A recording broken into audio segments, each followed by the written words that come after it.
It's, it's usually more attended, but marginal. Hi, good afternoon, everyone. Welcome to another wonderful Helix Center program. Today it's going to be on COVID and literature, and I'm sure it's going to be just a wonderful talk that we're all going to be privy to listening in on. Anyway, I'm Associate Director of Helix. My name is Gerald Hurwitz. Our esteemed director, Ed Nersessian, is elsewhere today. I'm sure he'll be listening in cyberspace somewhere. I just want to make two quick announcements, and then we'll get started. We have another program scheduled for 2 weeks from now on the effects of the media, and then starting, that's the 14th, and 2 weeks beyond, 24th, forgive me, February 24th. And then March 9th, we will begin what we hope to be a 5-part series on the senses, and we're starting with touch on March 9th. So that's really pretty exciting. So with no further ado, I want to introduce our esteemed board member and coordinator for this talk, Ellen Gilbert.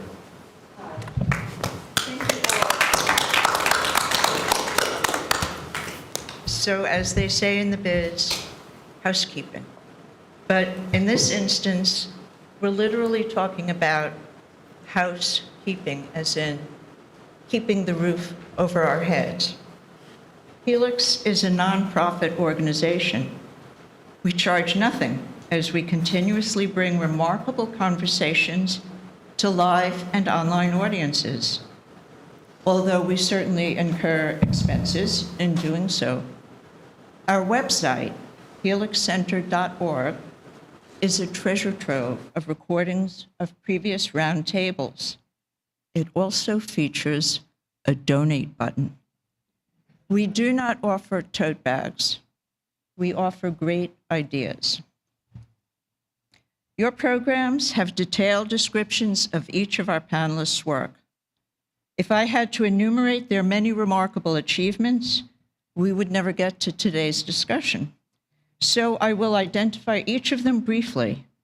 Then we can go on to expand on their work with my first question, which is to ask them to describe what each of them has done in recent years, especially as it relates to COVID.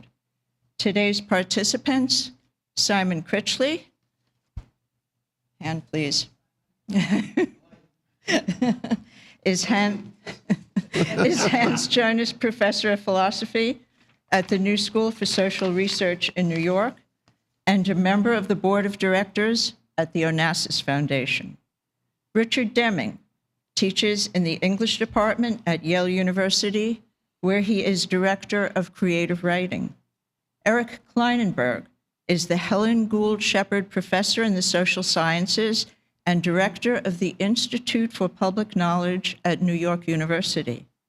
Daphne Merkin is the author of several novels and writes cultural criticism and book pieces for a variety of publications, including the New York Times Book Review, The Atlantic, Airmail, and the New York Review of Books. Maria Pisano is a book artist, printmaker, curator, and educator. She publishes her work under the Memory Press imprint. Our panelists' books are available for purchase on site today. The online audience and those of you who want to purchase additional titles can go to McNally Jackson, that's one word, McNallyJackson.com. To learn more about Maria Pisano's work and to order her books, please visit her website, mariagpisano.com. Note that Natalie Eve Garnett was unable to join us today. Since Eric's pub date practically coincides with this event, and because it provides a broad overview of the politics of the pandemic, I'm going to ask him to speak first, and then have everyone follow as the spirit moves you. At about 4 o'clock, I'll invite the audience to ask questions. Then we can enjoy some book buying and casual hanging out. Thank you.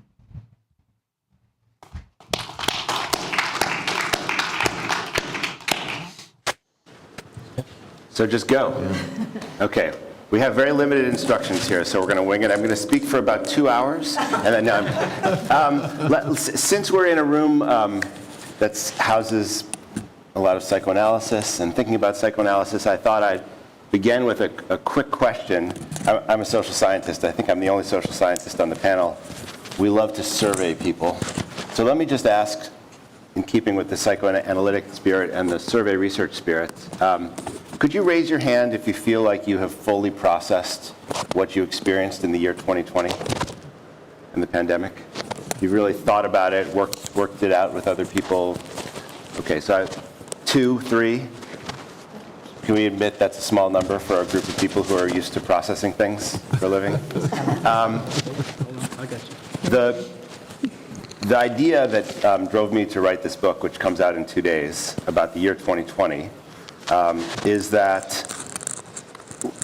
this experience we've been through together, which may be one of the major experiences of our lives, was overwhelming, more than we're generally capable of processing.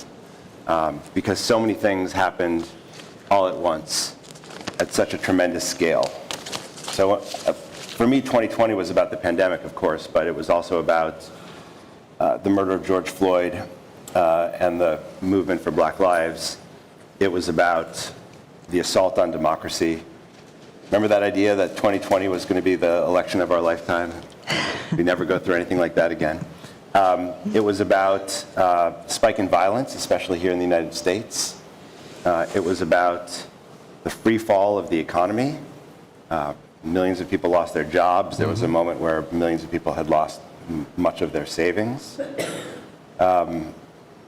It was one of those vertiginous experiences where you know that Marx phrase, everything solid melted into air. All that solid melts into air. It felt like that. For the first time in my life, it felt like everything was up for grabs. And I think it was terrifying for many of us.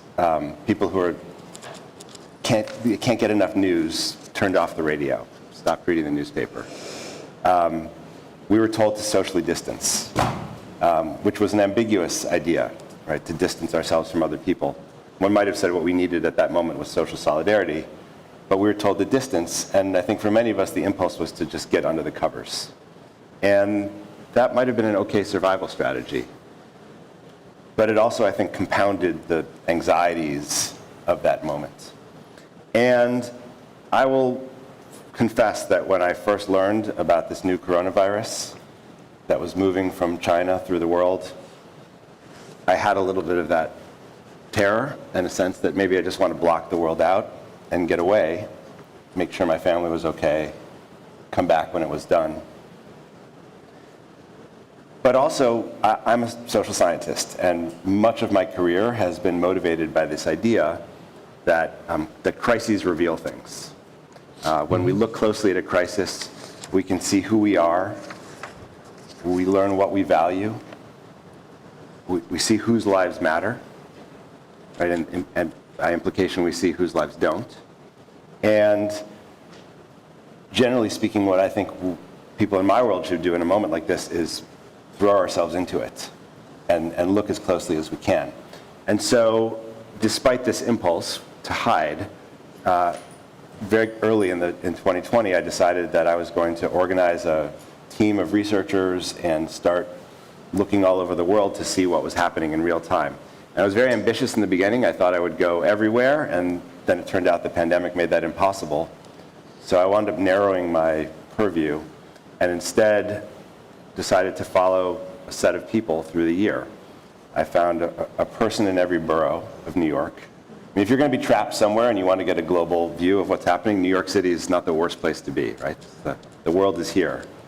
And so I did this very unscientific thing, which is I tried to think about, what's the story of each borough if I had to tell the story, Manhattan or the Bronx, Queens, Staten Island.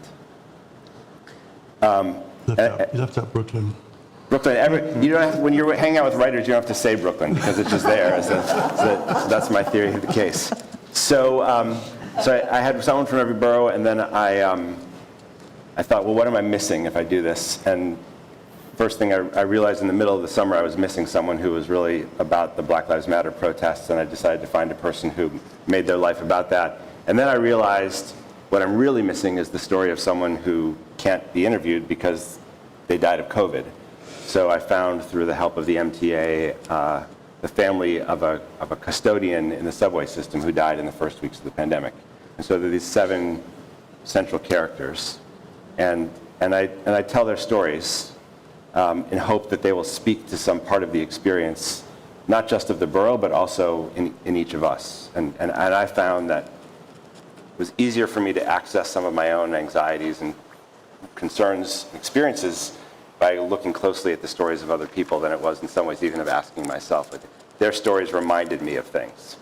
And because I'm a sociologist and I think about things analytically, I alternate between these kind of narratives of the 7 characters with chapters that try to answer questions like, how did masks become so contentious and controversial in the United States when in most societies people just wore them?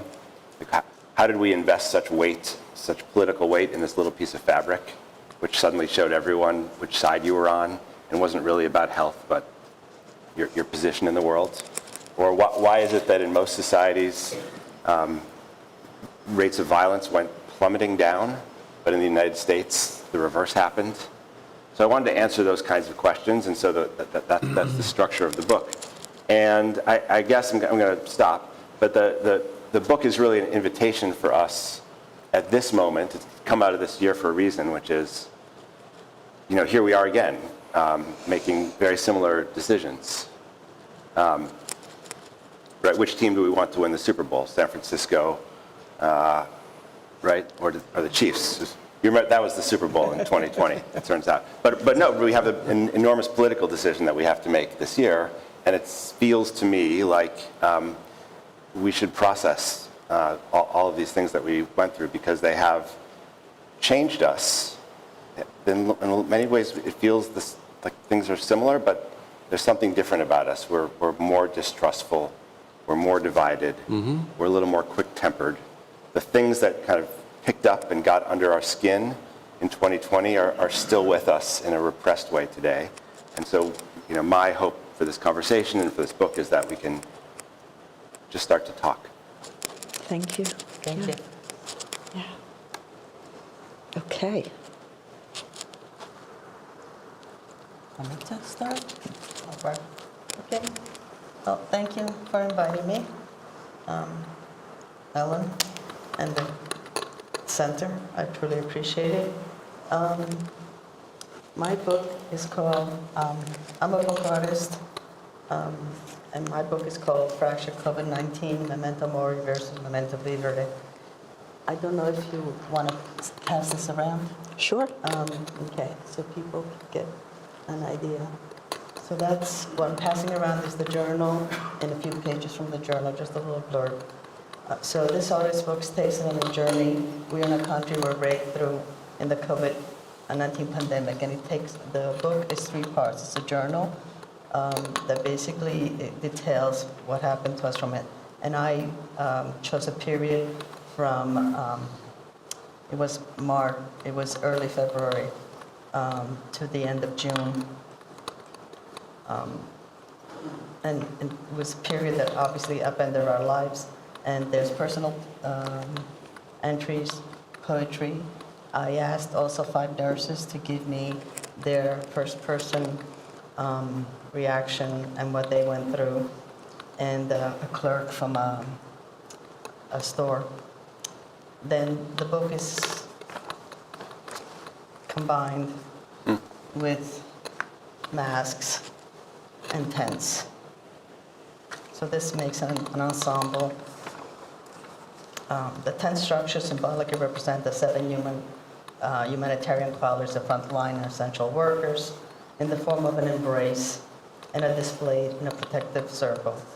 The masks of death, representing the response from our former president and government, were inspired by Edgar Allan's Poe story, The Mask of the Red Death, and are accompanied by Dante's 7 deadly sins, which are printed in front of the masks. When exhibited, the masks stand behind menacing the tents. As in the story of Prince Prospero, he is completely callous to all the people dying in the Red Death. And so inside, he's invited all his friends to come for a big party, and they party for 6 months. And then he decides to give a mask ball. And the mask ball he gives in this, he decorates these 7 rooms, each with different colors. And the masks are designed in the same colors as the rooms. And the last room is black, and it has a clock. And the clock strikes, and every time the hour strikes, everybody stops and is afraid and basically thinking. And then at midnight, when the clock strikes at midnight, a figure comes through, an uninvited figure, and the prince is extremely upset that an invited figure should dare come to the party. And as the figure comes through, the prince tries to stop him, but he cannot. And as he moves along to the last room, the prince dies. And so all the guests, as they move on to that room, they all die. So the Red Death has come even to the prince.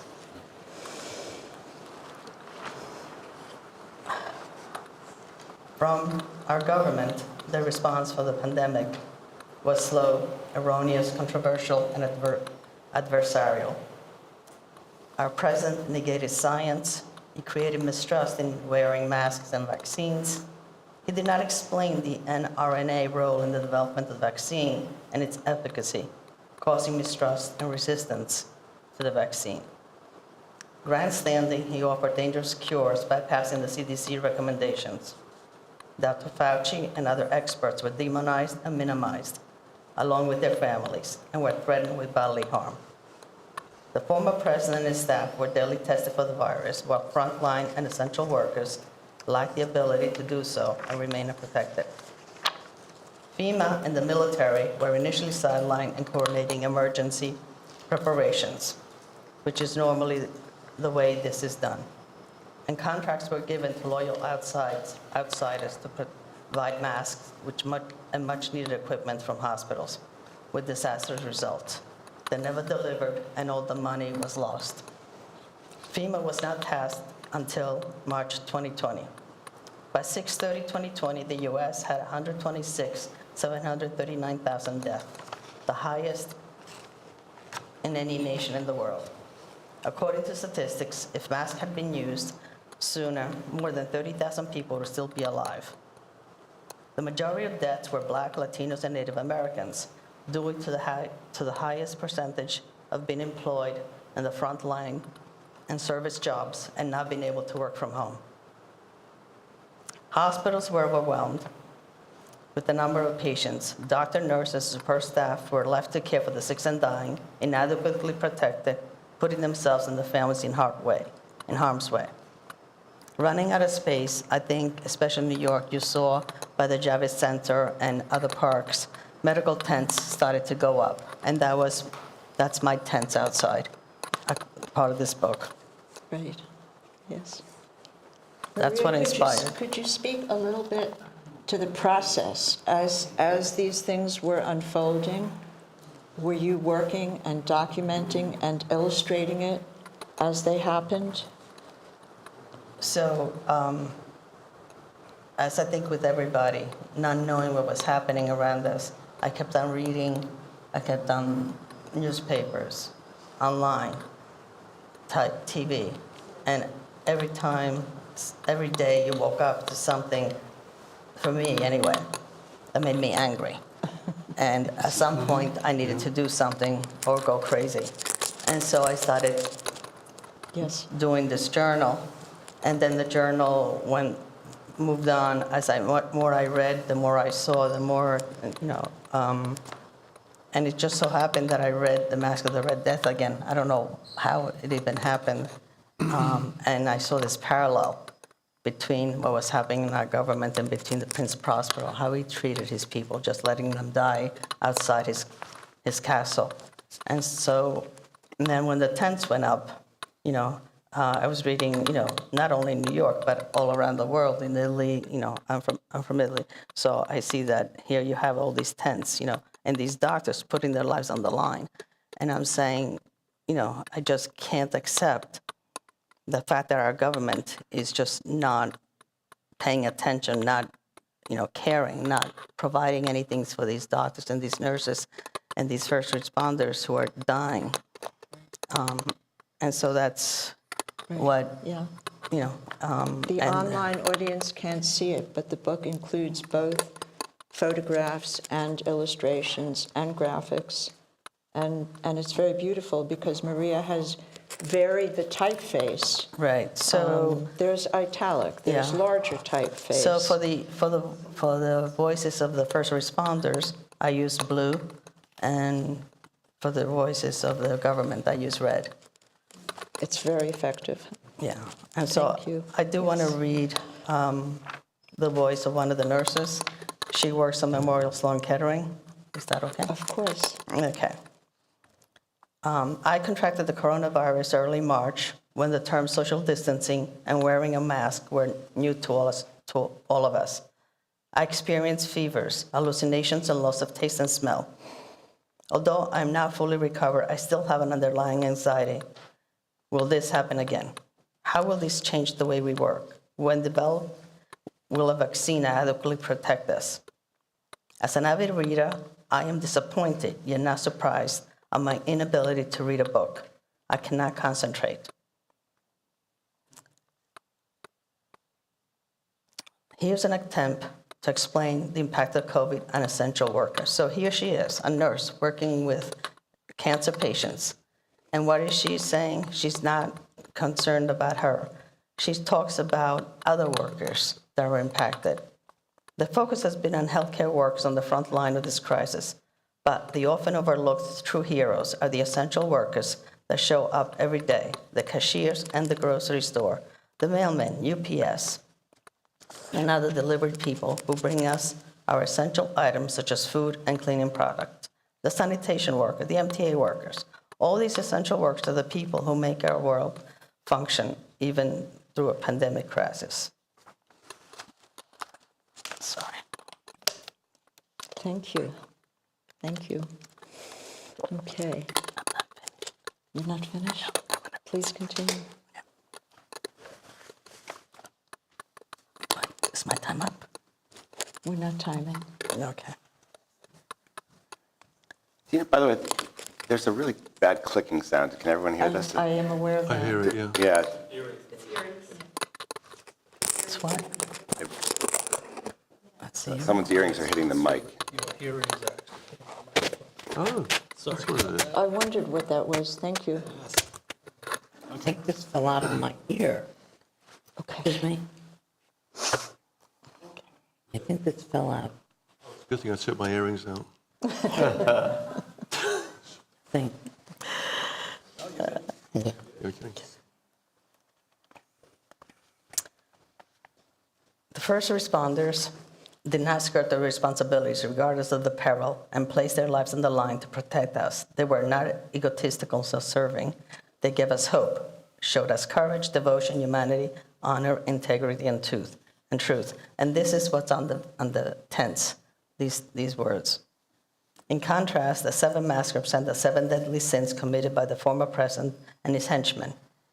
And the 7 deadly sins are from Dante's Inferno: lust, gluttony, greed, sloth, wrath, envy, and pride. And these are also marked on the tents. And the masks are the same color as the room. I'm basically saying some of the stuff that you said, how we came to a point in our world where the government started placing blame for the pandemic on China, Chinese people, and immigrants without proof, reinforcing fear, hate, and mistrust of the other, creating a zero-tolerance policy, and despicably separating immigrant children from their families. In total, more than 5,000 children were taken away from their parents and as of September 2023, more than 1,000 children were still not united. Hateful speech. After George Floyd was killed and the demonstrators were demonstrating against racism, they were labeled thugs by our president. Peaceful protests in Lafayette Park in DC were violently attacked by the National Guard so they could get a photo op in front of St. John's Episcopal Church, mocking religion and directly assaulting the First Amendment rights of freedom of assembly and freedom of speech. He continuously distorted the truth, lied, and fostered an environment where hate groups were given a voice and encouragement to act out. Women's rights and voting rights were attacked. His main goal against asylum seekers and immigrants was creating a beautiful wall along the southern borders with no money spare, and as of 2020, the estimated cost was $33 million per mile, monies that could be used for immigrants and their needs and to create more judges. There was the environmental cost to create this wall was the destruction of the National Butterfly Center, Rio Grande Valley National Wildlife Refuge, Native American burial grounds, and destruction of habitats for many species living in the area. It's getting too painful, Maria. It is painful. It is painful. And this is just Anymore. Yeah, these are just some of Thank some. you. No, I'm at the end. This is This is just some of what happened in our country, and we're still living through the results we of that. sure are. We certainly are. Okay. Yes. We're no longer a country admired across the world. Today, we're living with the consequences of Trump's administration. We're mired in controversy, discord, and hate. His appointment of 3 conservative justices of the Supreme Court and 200 conservative federal appeals court justices have changed our country. The most egregious ruling was on June 24, 2022, in Dobbs versus Jackson Women's Health Organization, overturning 15 years of precedents overruling Roe v. Wade.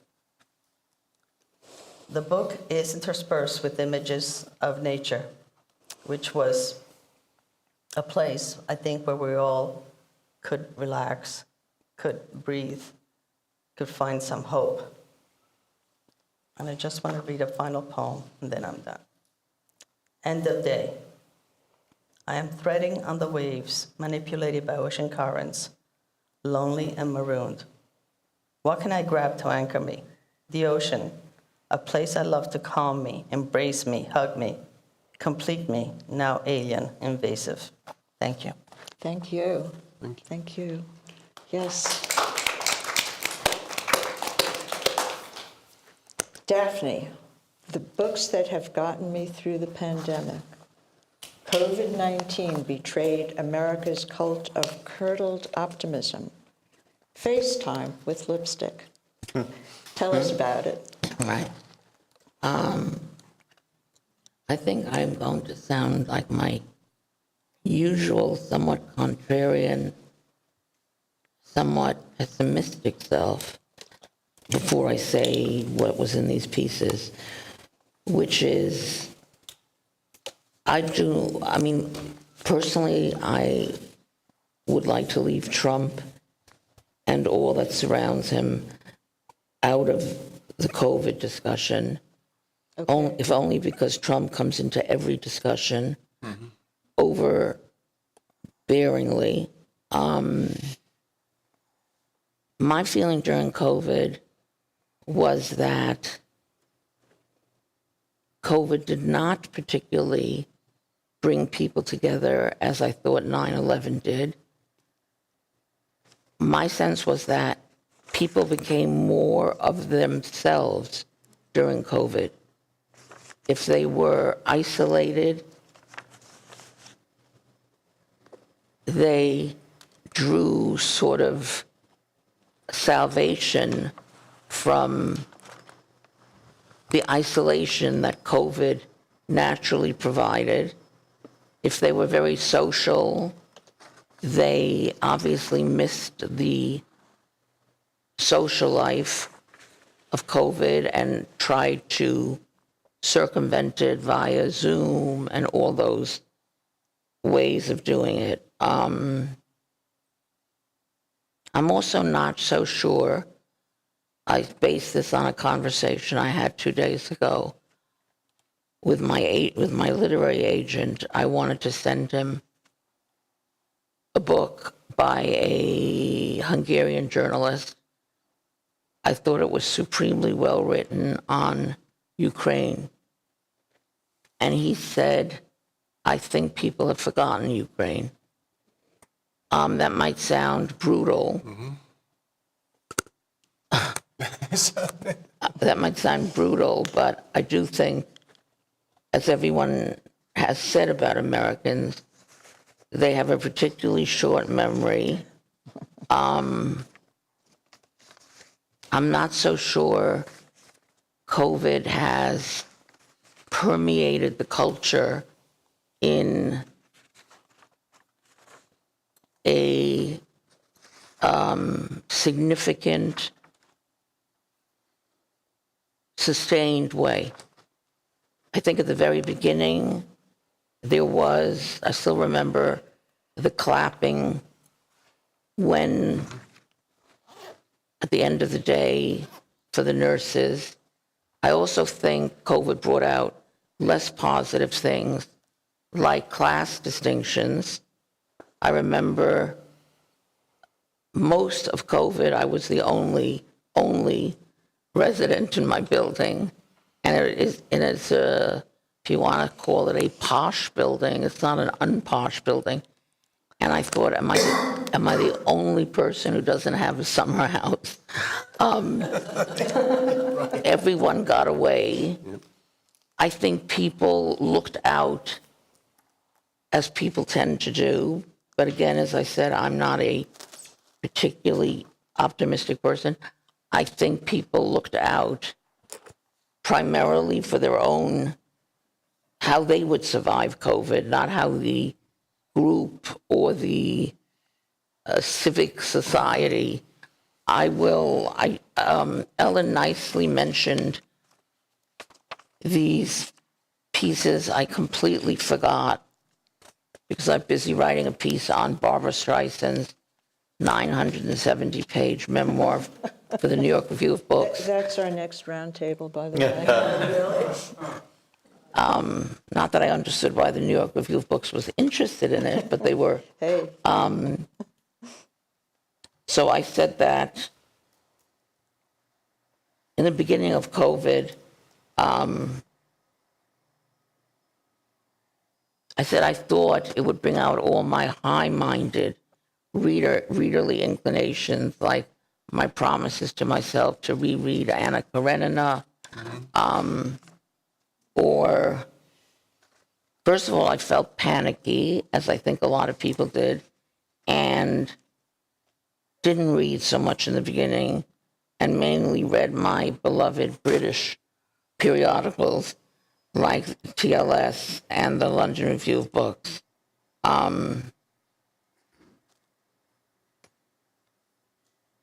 But I did eventually, I wasn't so inclined. I have 2 broken arms, not 1. So much for my devotion to coming to this. we're very, very grateful. I was not particularly interested in reading either about Donald Trump, as I said, or COVID itself. I thought it was early to form conclusions about COVID. I think there was a lot of sentimentality about COVID, which there usually is about. So I found myself reading a historical book to take my mind off the surreal, which COVID did feel surreal, present, which is a book called Say Nothing, a true story of murder and memory in Northern Ireland, which is about the IRA by someone named Patrick Radden Keefe, the New Yorker writer, and was one of the best journalistic books I had read. It's an examination of the intersection of politics and politics and psychopathology. And it takes on specifically Jerry Adams, who was the influential figure who helped negotiate the truce with England, but according to this book is beyond frightening, and was involved in the murder of quite a few people. Then I went on from there to read, I always like books about, especially if they're well written, which many aren't, about private life. So I reread a book I adored called Montauk, which is by the Swiss writer Max Frisch. And it's about essentially his failed relationship with women and a relationship he has with a publicist. Then during the third month of the pandemic, when it was becoming increasingly clear that an end was not in sight as quickly as was first envisioned, I was feeling particularly sad about a writer friend of mine who I had had dinner with just at the beginning when people weren't totally sure about COVID.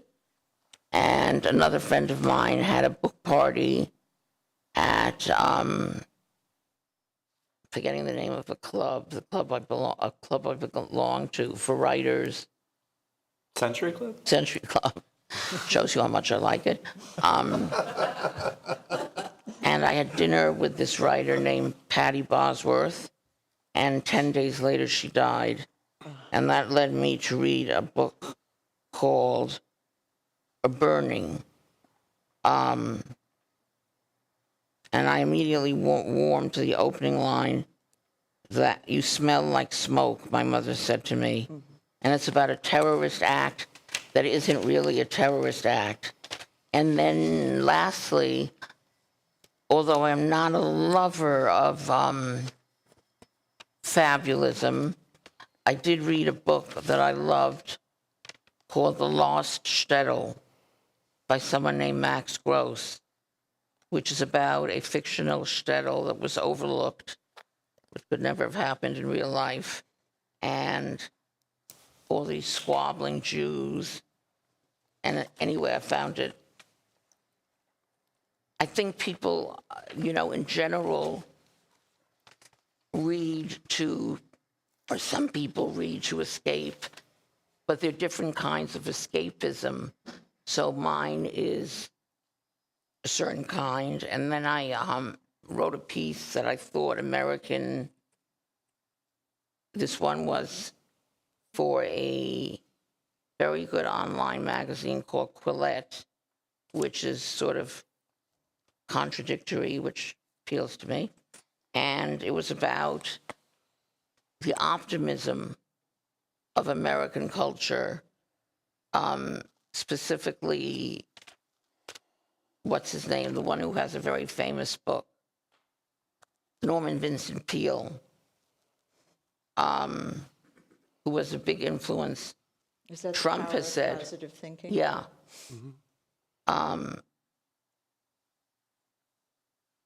When he said things like, believe in yourself, have faith in your abilities, all with exclamation marks. And I did talk a little bit, contrary to what I said, that it was telling that Trump's first instincts in the face of COVID was that we should all go back to shopping malls by Easter. And that kind of optimism, blind optimism, isn't only true, obviously, of Trump. Theodore Roosevelt, widely admired for many things. One British diplomat said about him, you must always remember that the president is about 6. And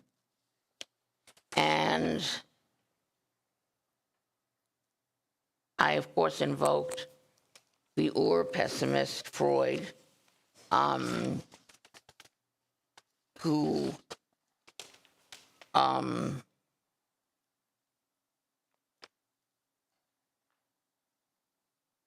when the German pacifist Arnold Zweig wrote to Freud to say that he had discovered and derived a certain consolation from the discovery that the explanation of the pile of runes on which we and the dictators now live like rats is to be found in your work. Freud wrote back, I cannot imagine what consoling explanations you have discovered in my book, thereby smashing any. And the last piece I wrote was on a more, you could say, frivolous level, but I don't think it's only frivolous because we live in a society in which people, I think it's called these days luxus, in which people's presentation matters a lot. And I talked about teaching a class at Columbia over Zoom, and that one day out of the blue, I talked about something called the lipstick effect, which came out of the Depression, when more lipsticks were bought than ever before. And then I talked about what really moved me and made me think specifically about women's, obviously. Men seem somewhat relieved of this pressure. I saw an exhibit at Yad Vashem, and there are different exhibits there, and it was about women in the concentration camps and how they strove to survive with a balance of their femininity intact. So there was a group of objects found in the concentration camps, and these included a cracked mirrored compact, a comb that looked as if it had been carved out of a tree, and a small wooden stick with a daub of color at the end that resembled a rudimentary lipstick.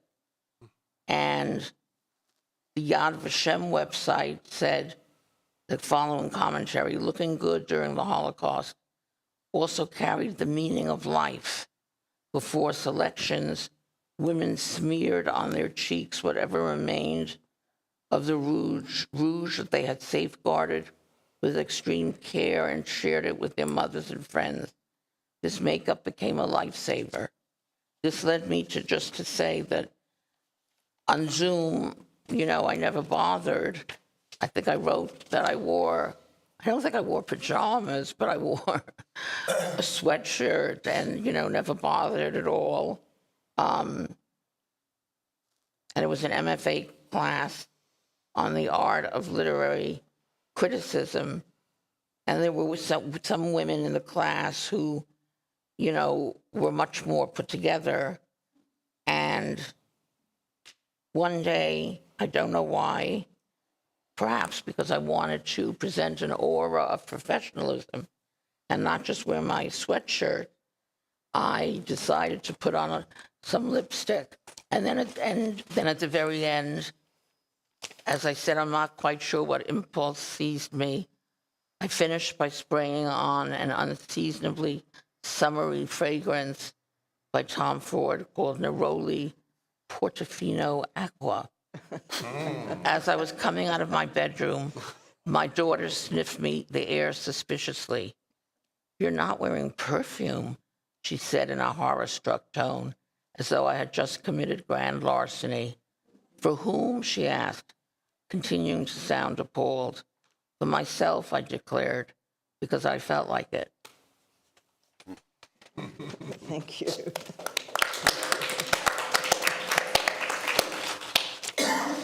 So Simon, in one of your New York Times The Stone articles, "To philosophize is to learn how to die." The subtitle is "Facing Death Can Be a Key to Our Liberation and Survival." So I would love for you to talk about that, and also if you could tell us about the quarantine tapes and At a Distance.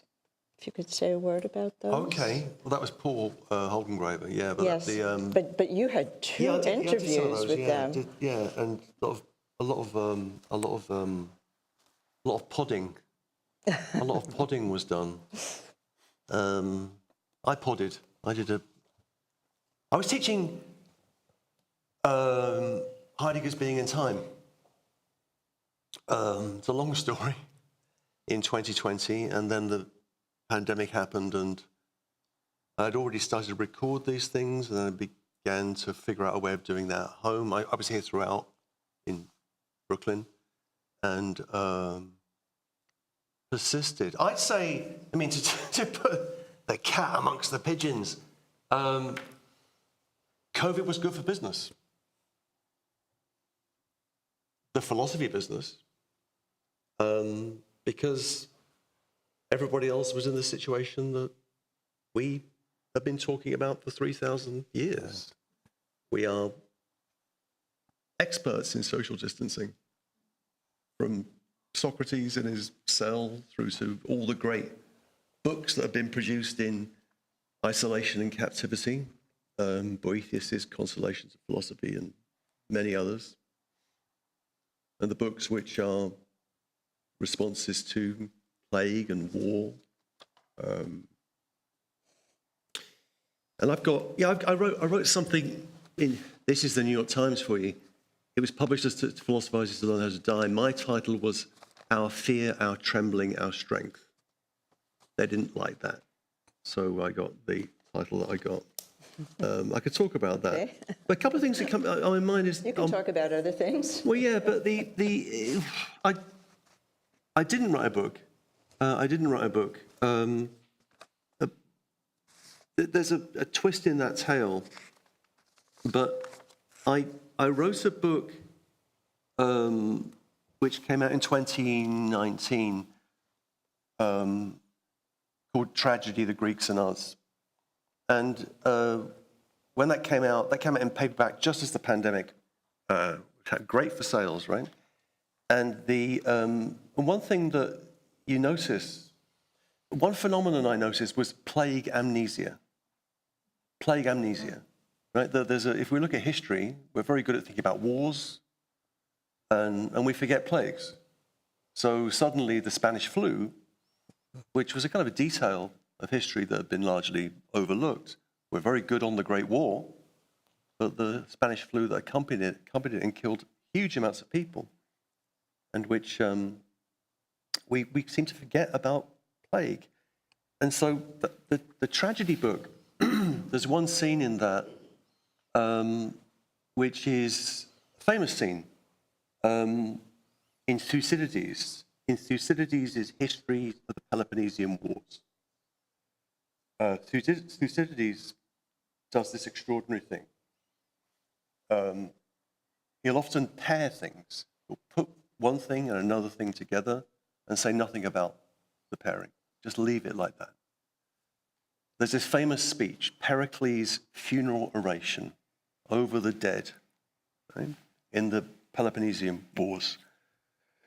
The great speech where we get the description of Greek democracy. Athenian democracy.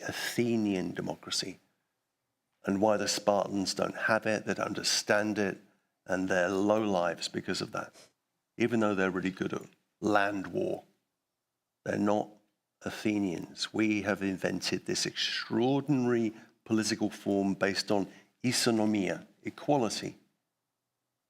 That's what makes Athenians special. The speech ends. Then we get a description of the city during plague. And people are dying, the water is polluted, people are crowded into the cities because the Spartans are causing havoc in the countryside, burning things, burning farms.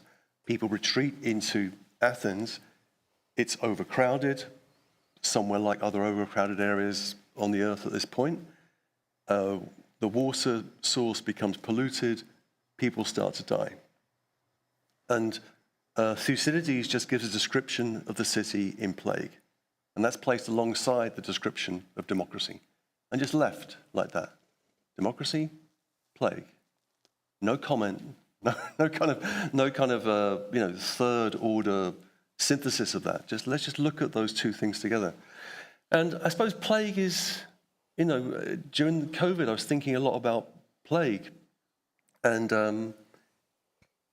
what plague does. And, I was reading about the Justinian plague, which wiped out, it's very hard to get exact figures on this, but maybe a third of the population of the entire world, and decimated the huge empires of the day, the Persians and the Byzantines. And that led to a kind of extraordinary power vacuum into which what we now call Islam emerged and took over huge areas of land. There's that story, and there are wonderful descriptions of that. It's a wonderful book by Procopius, The Secret History.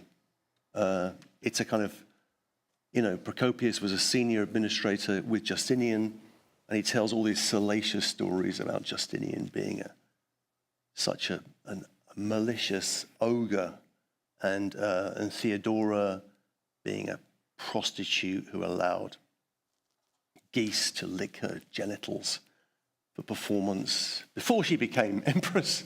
And it reveals all this stuff. And there's also descriptions of Constantinople during the plague. So there's a strange kind of forgetfulness of plague and what plague does. And the other one that came to mind in that period was obviously what we call the Black Death, which then obviously defines literature in the Middle Ages. And one thing that came to mind was, Boccaccio. The rich people leave the city and they go and find somewhere secure, their version of the Hamptons, and they tell each other stories. And the poor are left to die. But the population during the Black Death, how much of it was decimated? It's unclear, but in England, a third to a quarter. Right. Which then had huge effects, right? Because the poor were largely dead. The laboring classes were decimated. So who was going to do the work? And that then had the weird effect of then creating extraordinary, the serfs, the villeins, suddenly had power. Right. And that led to what's widely called the Peasants' Revolt, 1381, where, for a moment, the peasants, Jack Straw, John Ball, they take over London, they burn everything down, they loot the palaces, the palaces of John of Gaunt, the Savoy Palace, and so on and so forth, and they're burning and looting and killing. They still respect the king, but they want equality, end of property relations, and a fair wage. And the king, Richard II, agrees, and then he sticks it to them later on, and the leaders are beheaded and killed. So plague has all sorts of strange effects, and the way we forget about plague is very peculiar, it seems to me. And so I wonder about what our memory of COVID will be. Will we just forget this, just edit this out, and say, no, now we've resumed and things are fine, and there was this blip and it seemed very important at the time, but we can't kind of hang on to it? So it's important to go back to what you were saying, Maria, to remember. The thing that I remember in my, I was in my apartment and listening to the radio, WNYC, and I live in Cobble Hill, and there was news that morning that 72 people had died in the previous 7 days in Cobble Hill nursing home. That's 2 blocks from where I live. So it's that point where they were emptying the hospitals, under Cuomo, putting people into the nursing homes, and they were dying. And you just think, and that's somewhere I walked past. I had walked past all the time. I still walk past a lot, and I think this was. You can still feel that death, that sense of death there. But it was. And also, I think about, and you are, obviously a psychoanalytically inclined crowd. I think about the symptoms that we experienced during COVID, which I think we might choose to forget. in particular, kind of hypochondria, the feeling of being ill, the feeling of being close to being, or am I ill, or am I not ill? And what do I do about that? And how would I know? And I think a lot of people experienced, weird somatic effects of what was going on. I had the weirdest skin rashes and eczema, and my body I remember looking at it a few months. It was a disaster. It was a hellscape of just rashes and stuff, and it was, it was all in here, right? And it was manifesting in terms of symptoms. I think we forget about that, and it's good to remember those things and to remember what it was to be alone and scared. And is there I guess, for an upbeat message, I just wrote some things down here.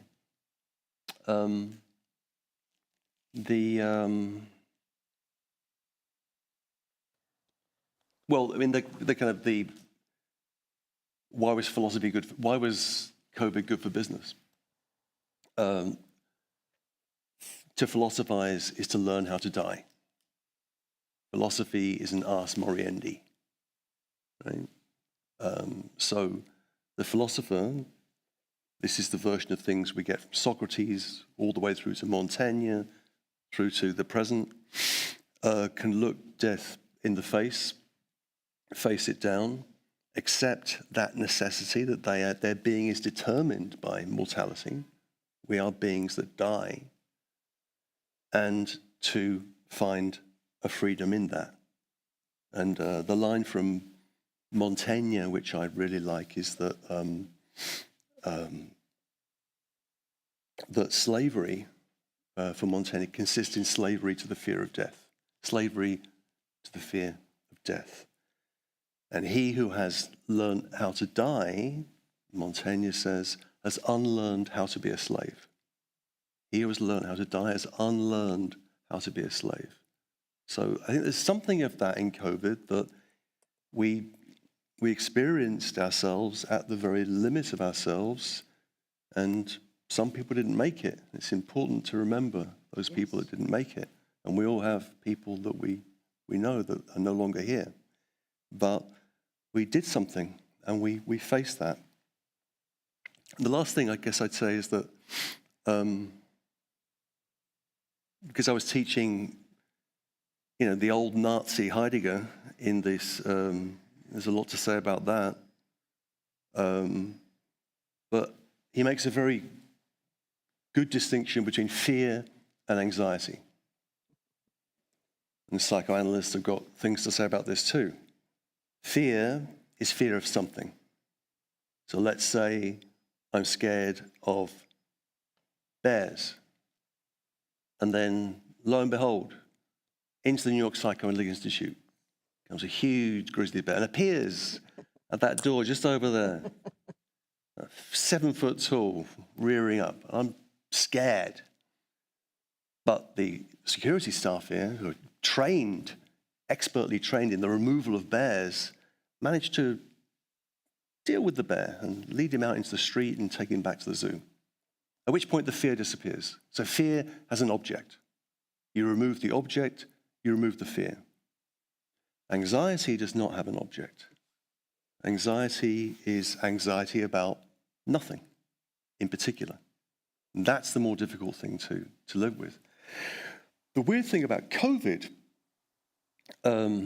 is that COVID, it was something, but it was something microscopically, infinitesimally small that we couldn't see, like a bear in the doorway. It was this thing that we couldn't see, and were we scared of that, or were we anxious about that? Good point. I guess there's a blurring there. So I think in a sense that the COVID as an experience it's fear of a virus. A virus is a thing, but the way that percolated, the kind of invisibility of that virus, means that it has a kind of anxious, it made us anxious. And to remember that, and just the fragility of, the fragility of human affairs, which somehow we imagine that we're free of in 2024. No human society has ever been free of such fragility. No. That's what human beings do. There is war. There are power struggles. People die. People are taken captive. They're moved. They're displaced. It's horrible. It's ad hoc, chaotic power play. And there's plague that always accompanies that. And, so to that extent, I guess the last thing I'd say is that I think this is good, that I think that COVID revealed something archaic about us, something very old about us, that we may think that, we are here in whatever we might think about the world that we're in and the wonderful things that we've achieved, or not. We are still deeply archaic creatures, and we carry those things kind of within us. And COVID was a way in which those things revived. And that's not a bad thing, It's not altogether a bad thing. So those are some thoughts that came to me. Thank you.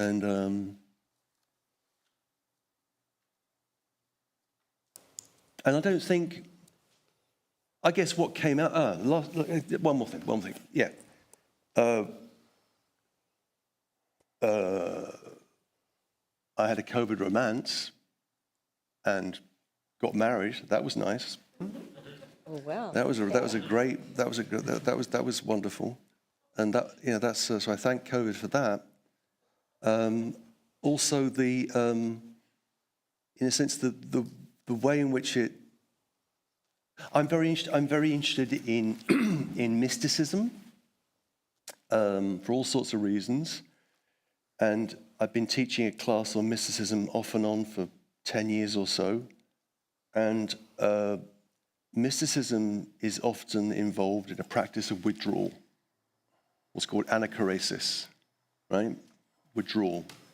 And you retreat from the world, like St. Anthony withdrew from the city, the Manhattan of his day, Alexandria, into the desert, into his cave, and his cave taught him what he needed to learn. And so in a sense, we all became anchorites or anchoresses in COVID, and there's something to that, right? So there's also a kind of a spiritual dimension to this isolation and withdrawal, which also leads us back to archaic practices and traditions, which we think we might be done with as nice, secular, modern people. But actually, we have a lot to learn from that. So I think there is also, just in terms of, if you think back to 2020 and what you actually experienced perceptually at different times, right? Disturbances of the perceptual field, hallucinations, visions. It was very odd, right? Time. And time, yeah. What happened to time? Right. It seemed to I was going to say one thing that you said, COVID was good for business. Good for business. It was also good for the very non-business field, which was poetry, was much more discussed during COVID. Yes. And its uses. Mm-hmm. I remember thinking, I was going to ask you one question of the very many interesting things you said. Not quite sure. Can we hear from Sure. Richard, and then we'll start the questions? Yes. Okay? Yes. So Richard, there was a beautiful piece about your book, which is called "This Exquisite Loneliness: What Loners, Outcasts, and the Misunderstood Can Teach Us About Creativity," an American scholar. And it's described as an interesting and far-ranging book. And you are described as the bard of lonely endings. But he also says this is a warm and hopeful book. So tell us about that. We need to hear about that. Yeah, I kind of feel Daphne's impulse. By now, I feel like all the questions are coming from me, but are coming from me. But I mean, one of the things, the questions that I have right now that I hadn't quite thought about before, what do we mean in this occasion by COVID? Because there is the very real virus, but also there is a way of thinking about it, the way that Eric had set it up, which is the sort of concatenation of events that fill that time. So which of these things, when we say COVID, what are we talking about? And that was something that is on my mind. Now, this book that is about loneliness was written, I started the project before COVID started sweeping through. And it was because my own chronic loneliness throughout my life. And it did give me the time to focus on it. But it was something that I was already working on. And it did have this interesting effect that, I could, get phone calls and, talk outside with friends and they would be talking about how lonely they are. And I was like, oh, welcome to my world. Like, this is where I've been my whole life. Like, in fact, now it's kind of easy because you all know where I'm coming from. And really that was there was kind of an effect there, but it was also what had spurred me to write it was I had been writing a piece about the film Synecdoche, New York, which I think is one of the saddest movies ever made, and it's starring Philip Seymour Hoffman, who I call the Marlon Brando of loneliness. I mean, it's a through line through all his work. I mean, even the funny stuff, you're like, oh, guy, let me give you a hug. And he was a big figure in my mind, and I write a lot about film, and I was in the midst of writing this essay, and a friend of mine called and said, the guy in that movie that you're writing about, he just died, and he had died of an overdose, alone in an apartment. And since substance abuse had been part of my life and my history, the sense of the consequences of loneliness came really at home, and that's the thing that I wanted to think through. What are the consequences of loneliness? And then, as I'm writing this book and looking at different, I wanted to also look at different figures. For me, it was largely people from where loneliness as a condition really becomes something that people are focusing on. And a lot of folks from, say, the 1880s on. And so I looked at Melanie Klein, who, wrote a very late and known to this audience, very late essay on loneliness. It was super powerful, I think one of her best. And she was asking on the tail end of a whole lot of grief, do you ever feel lonely? And that's kind of the opening question that she asked that someone who works for her and worked for her a long time. And she goes upstairs and just starts writing this essay about what is loneliness. And I think that was something that did fuel, even though I'm not writing about I didn't write about the loneliness of COVID, that it was something that I could ask, and people didn't feel the shame that so often attaches to talking about loneliness. Now it was okay because we're all in the same boat, and people didn't feel like it was a failure of character, which was useful to me because I don't think, this is one of the problems of loneliness is that shame that attaches to it. And so I've had plenty of people, plenty of therapists and psychoanalysts and researchers who've talked to me that it's actually easier often to get people who suffer from depression or substance abuse. I have both, so represent in the house. And we can talk about it because there's been so much research on the biological and the physiochemical foundations of these issues, whereas loneliness does not get attached to those things. So we can say, oh, I'm an alcoholic because I can look at, histories, I can look at the generations, I can look at these things and say, well, it's not all my fault, or I didn't choose to be this way necessarily. Whereas loneliness, people feel like if they're saying they're lonely, that it is something, that it is their failure of character, and very often that they've earned it. But like I said, in this space, I was able to talk to people in a way that they were much more open about, which helped me sort of think through who I wanted to look at when I was looking at the figures that I wanted to bring out and look at.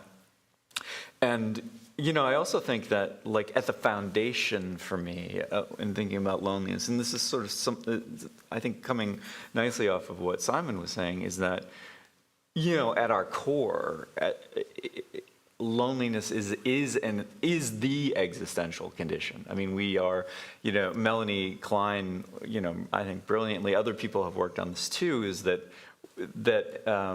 subjectivity, our sense of our own individuality, comes to being when we are separating, realizing that we're separate from our mother.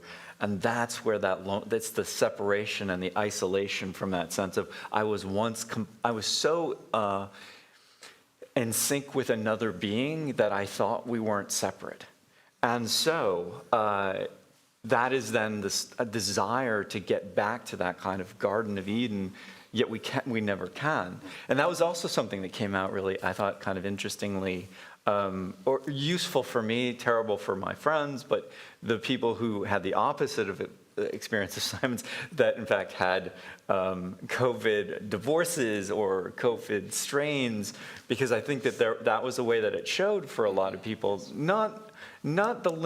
that in fact the idea of soulmate is really just a sentimentality, and that it is an ongoing conversation, it is an ongoing struggle to be with another, because they're always separate at some level. And so if you have this very busy day, you touch in and you have the commonalities.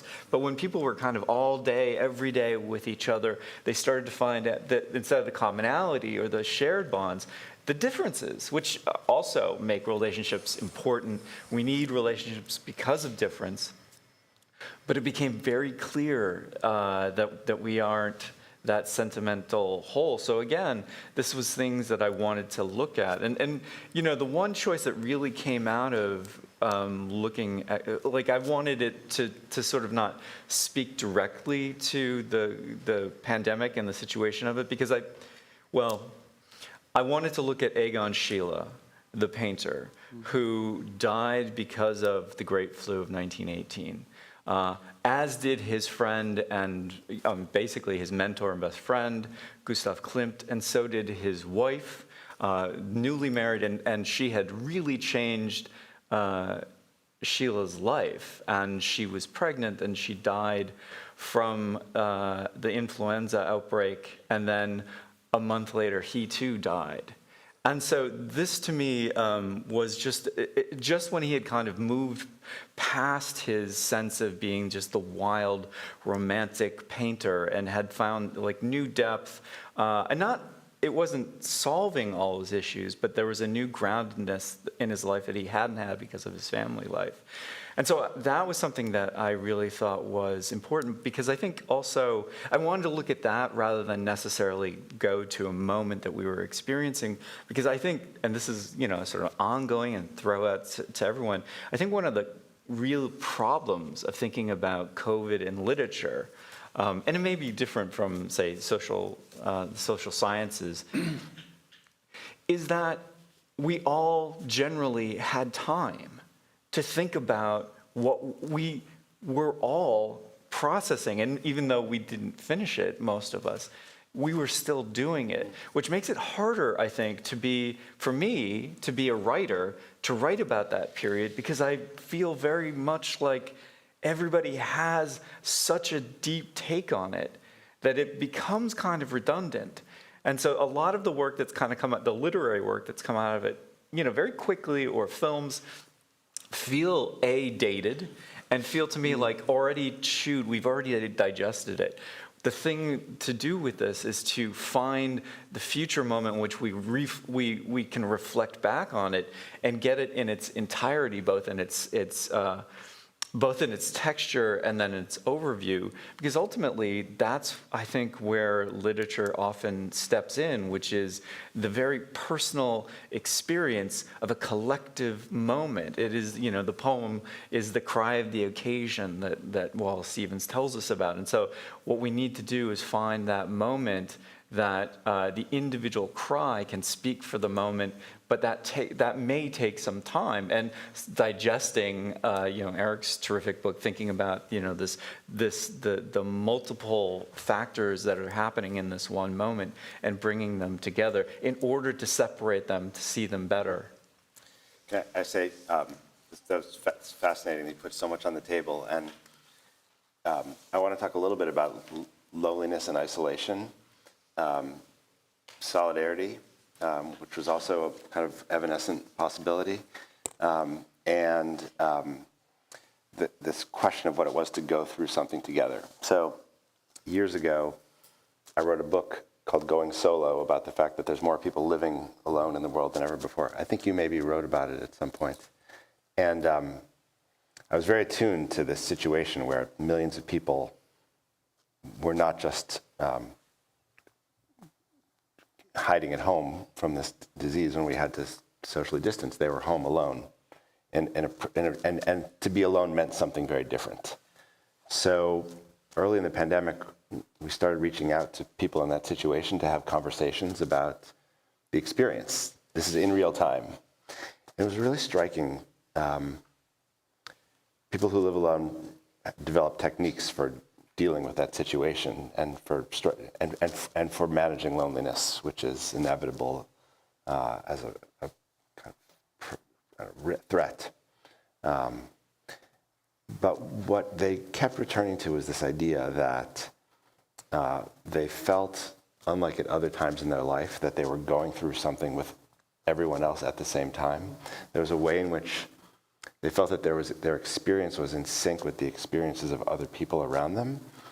And I'm not a psychoanalyst, so I can't quite make sense of this as well as other people in the room, but what they conveyed a sense of, and this is, April, May, June of 2020, not that they felt lonely in this kind of conventional way we speak of loneliness.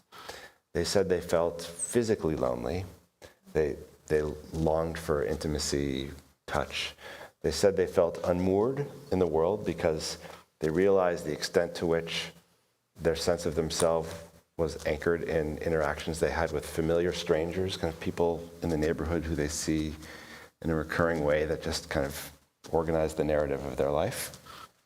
And they said something else that I thought was very powerful, which is that more than loneliness, what they felt was on their own. This distinction between being alone and feeling lonely was really crucial for them. It feels like it's important for this conversation as well. That the bit of feeling alone was, here we were in this moment where everything was on the line, where there was a kind of profound insecurity. Like we all had the rash, right? Because the stress, right? There was a rash somewhere in all of us, and because it was too much to handle the stress of that moment. And I think that's also partly why we don't want to talk about it, and we do want to find other literature, because who wants to live inside of that thing? Why not forget the pandemic But we felt as if in this moment of need where we needed a hand and some sense of security, I think to be American in this moment was to feel abandoned in some crucial way, to feel like it's on you to get through this. And I really responded to you saying, I don't want to bring Trump into this conversation, because every time I found myself writing about Trump in this book, I tried to cut it out as much as I could, because it's just everywhere. And it feels uninteresting in a way. Like it feels so important to say all the words that you said about what it meant to live in America with Trump as the president, when you needed some sense of coherence and a plan and a strategy. And you have the president saying, today I'm here to announce that the CDC has set a new guideline and all Americans should wear masks in public. I mean, personally, I'm not going to do it, I don't think you really need to. I mean, think about the chaos that generates. So I don't want to dwell on Trump, and at the same time, I think it's important for us to recover our memory of what it felt like to be in that vortex where there was no leadership, there was no coherence. Well, there's different. No, I'm saying I brought him up because people look to him for. Yes. Yes, and he provided those nightly, Yeah. the structure and the order and the plan, and that felt good to many people, until we realized that it also created this duality, because now one thing that happened in America is that while other societies developed that sense of solidarity and common purpose, we started to split apart, right? Yeah. It was there with the mask, but it was also at night, do you watch Cuomo or do you watch Trump? But then there was also the magical thinking which Trump had. I don't want to let the people in from the cruise ship because I like the numbers where they are, and you can be shopping again at Easter. But it turns out that Cuomo decided he didn't want people in New York to know how many people were dying in the nursing homes, like in Cobble Hill. So Cuomo and other governors as well, they just cooked the books. They just changed the numbers. So even the heroes had this. I mean, America was deeply dysfunctional. And so I bring this up in the sense that I just wrote this op-ed in the Times last weekend about this question of loneliness, because I think there's something that's still fundamentally off. Like, I think the rash is still there for everyone. The collective rash is there. And it's been striking to me to see the Surgeon General announce this campaign, and I'm curious to know your thoughts about it. The Surgeon General, for the first time in American history, said, the big public health problem that I'm going to focus my energy on is the loneliness epidemic. And he's used this language of the loneliness epidemic. And I've had lots of conversations, with his office and occasionally with him, and I've seen this happen. And it's like the solution to the problem, he says, is put your phones in a separate room when you get into the house. And if you're busy and your phone rings and you see that it's a person in your world, don't just send it to voicemail. Answer the phone and say, Simon, it's great to hear from you. I'm really busy right now. I'm in the middle of a panel, actually. But let's talk later. And I listened to the diagnosis of our collective problem, and I listened to the remedy. And I think that, although I am as convinced as anyone that loneliness is a massively significant issue, and for me, kind of a part of the modern condition, and something that we all struggle with at different points in our life at some time, I think that diagnosis of the problem in the country now is wrong. I think that what we're suffering now collectively, not individually we might be suffering from loneliness. I think the collective peril is not that we're lonelier than we've ever been. I don't believe that's true. I think the collective peril is that we were in this moment where we suddenly could see things, and we realized there's no grown-ups in the room. There isn't a plan. We can't trust each other. And I want to identify this as a peculiarly American experience as well. In this op-ed piece, you say that the result is a durable crisis in American civic life, and I was wondering why you use the word durable. It's an interesting word. Well, I mean, it was emerging before 2020. It's not like, distrust and division It's ongoing. started in 2020, but I think it's been intensified, and it's contagious like the virus. And I think our inability to see it, to kind of see how this has worked out in our collective life is really pathological. And it's the thing in our politics, it's the thing that I fear.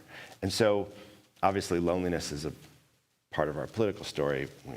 Arendt tells us to think about loneliness and fascism. We can't help but think about this moment in which we have the attack on democracy and the rise of authoritarianism around the world as being connected to something that's off in us. So I'm serious about loneliness. I take it seriously. I take the problem seriously. Doesn't England have a... Minister of Loneliness. It does have a minister of I'm loneliness. finding it such a strange solution, sort of like putting a label on the door and saying this is the principle.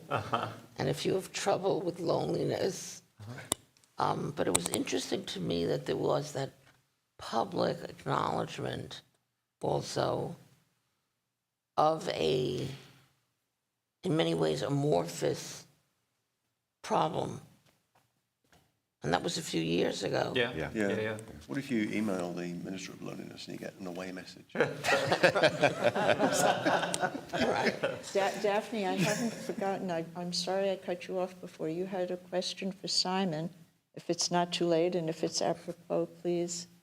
No, I was just interested when Simon was saying about archaicness. Yeah. Why is it good for us to be reminded of archaicness?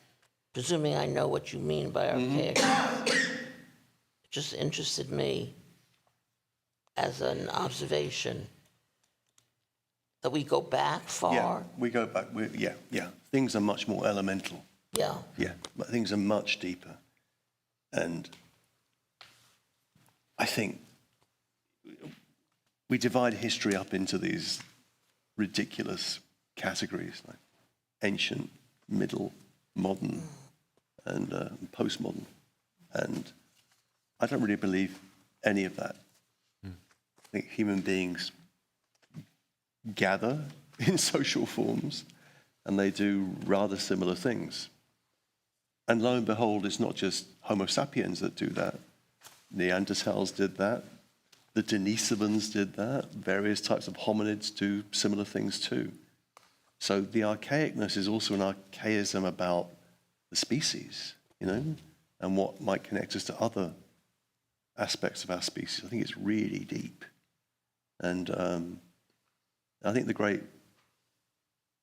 one of my great complaints about the world is that, we're always told that we are at an inflection point. This is the most important election of our lifetimes. Everything hinges on what we do now. And no. At that point, I get very kind of Walter Benjamin on that. Yeah. I say, the future is not our concern. That's the concern of ideologues and gurus. Our concern is history. Angel of history faces backwards. And you go back and you try, and I think that's Freudian. You go into the sedimented deep layers, you try and do the archaeology down there and figure things out.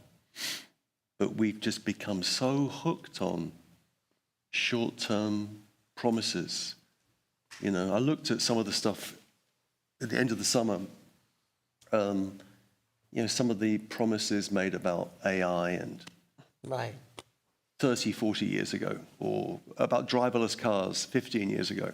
We'll all be driving driverless cars in 2015. It's just going to happen, and it didn't.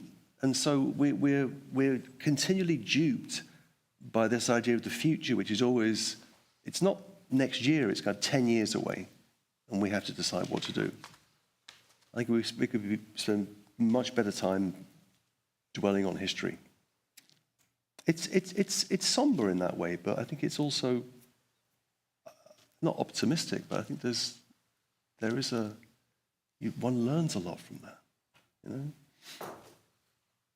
If you're learning, Yeah.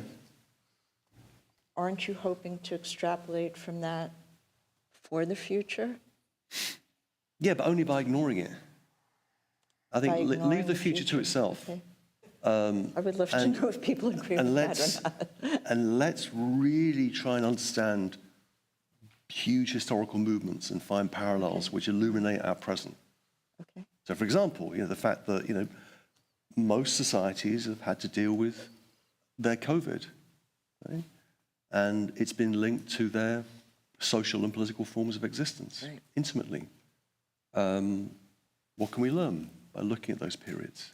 So we're taking the word hope out of the equation here? I think hope is I'm with Nietzsche on this. I think hope is a calumny. It's a terrible, terrible concept, particularly blind hope, and which is what St. Paul's line in Corinthians.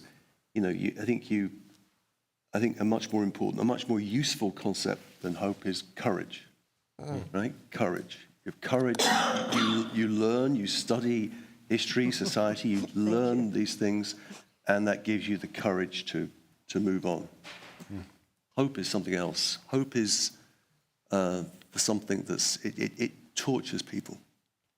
This is what you were talking about before, learning how to die a good death. Yeah. Yeah, Montaigne, yeah.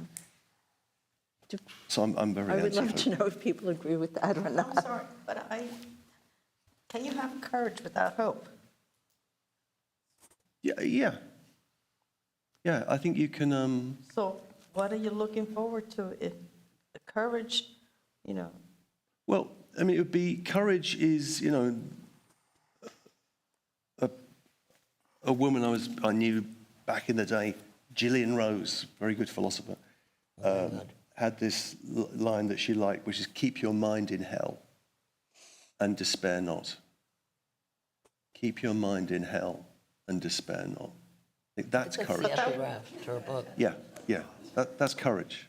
That's courage.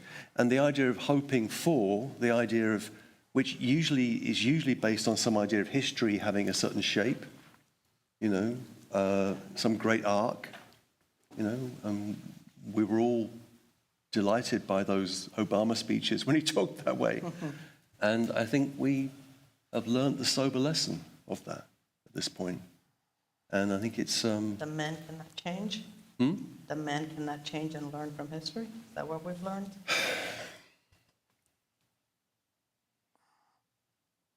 I think we can, but I think we have to look at how it happened. It took the Second World War to create socialized medicine in Britain. So Trump said a fascinating thing the other day.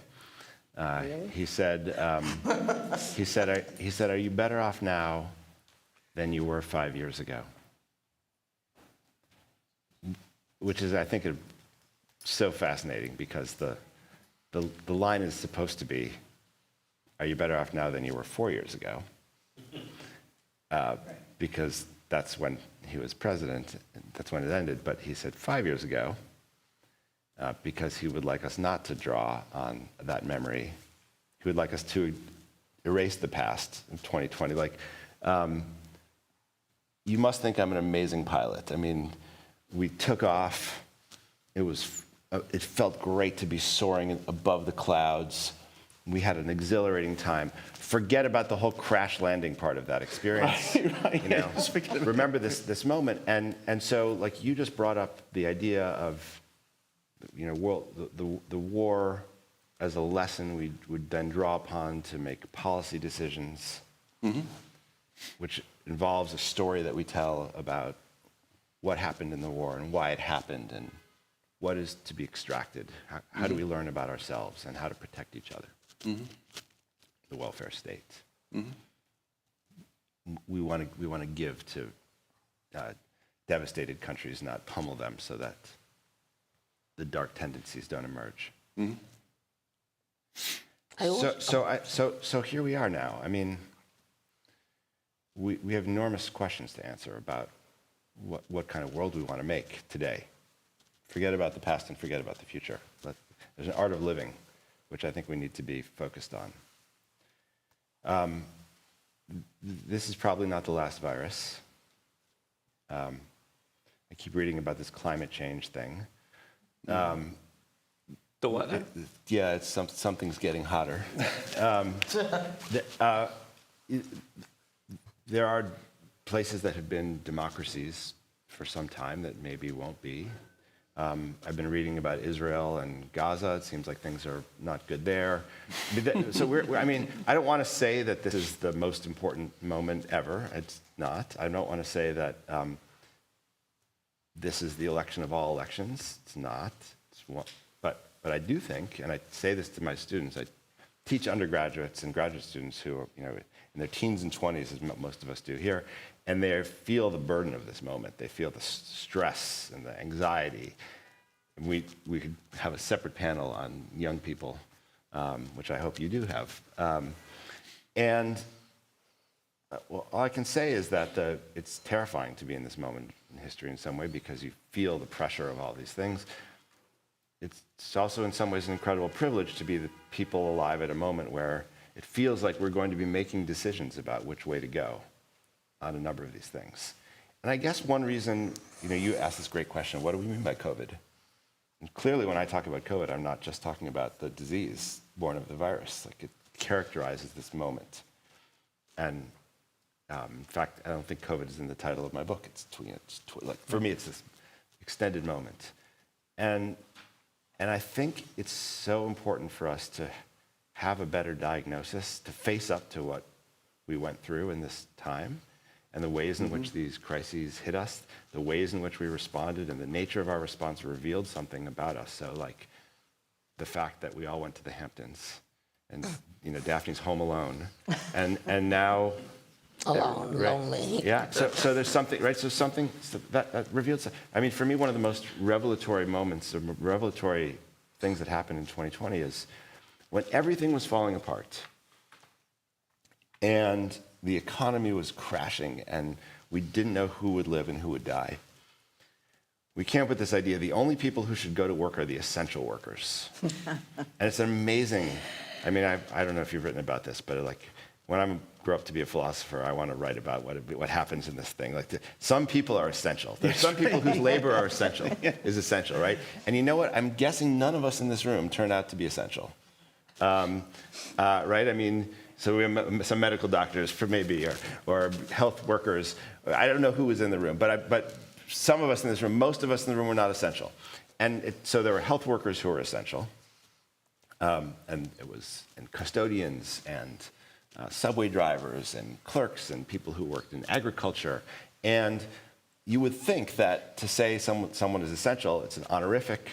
First, we thank you, we honor you, and we did bang the pots and pans for the healthcare workers at 7 p.m. for a few months. But then you would think we would formally recognize it with, healthcare and masks and PPE, and to make sure that those essential people really get all the appreciation that they deserve. And I think what happened is that in the United States, to be called essential meant that you were deemed expendable. Exactly. To be essential was to be expendable. And the overwhelming majority of disproportionately the people who were essential were low-wage Black and Latino workers. And it's like we got to the edge of this moral precipice, and we said, here's where the real value is. And just at the moment when we were due for the reckoning, and therefore the policy lesson from World War II, we said, no, let's forget about it. Let's go back. Let's go to the Hamptons. And I could tell you that story for thing after thing that we revealed about ourselves in this moment. Maybe you said, Daphne, we became more who we are. So much got expressed. And the reason I wrote this, I don't know if I want to call it literature, but my literature of this 2020 book is because I think we have this resource where we can see who we really are. Like, what do we do? And we can do that as our families, our cities, our country. We can compare what countries around the world did. We can look at what happened in Queens and what happened in Staten Island. Like the story in Queens, the character in Queens is a woman. We haven't talked about this more positive side, but one of the most amazing things that happened in 2020 is that neighborhoods around the world started these mutual aid networks, mutual aid societies. Talk about archaic. In the absence of government help, I'm going to knock on my neighbor's door. You need anything? Richard, is there something? I could use some help. Do you need anything? And there are enormous numbers of people, tens of thousands in the city, who got involved in mutual aid projects. Maybe millions of lives were affected. Around the world, it's hard to know. It's an amazing thing that we did that, and we need to remember that as part of the story. But there's a lot of other things as well. So I guess my plea here is that we take the time to reckon with this experience and to think about what we could learn, so that we know when the war is over, here's what we should do. The only thing I would say to some of what you said is the question of collective narcissism. The question many of my friends ask is, was it always this bad? Or was better. I mean, in the 50s, they sat with a threat, the Cold War, sitting under desks. A little bit, I think we act in the 2000s a little bit like the very, I shouldn't call them very young parents act like there's a new discovery to how to get your children to sleep, how to breastfeed, how to, I don't know if the appallingness of the world, is it new? The appallingness of the world has existed always. Yeah, I could be You mean mindful. none of those things were ever done before? Right. Breastfeeding kids and Right. knowing how to bring them up. Like and- this is and all we've got to get it right newly now. discovered. Yes, yes. And I sometimes think we act like war is newly discovered, partly because Americans are not used to living with war. Racism at its worst is newly discovered. How much of any of this is newly discovered? But there's something about our moment that allows for a kind of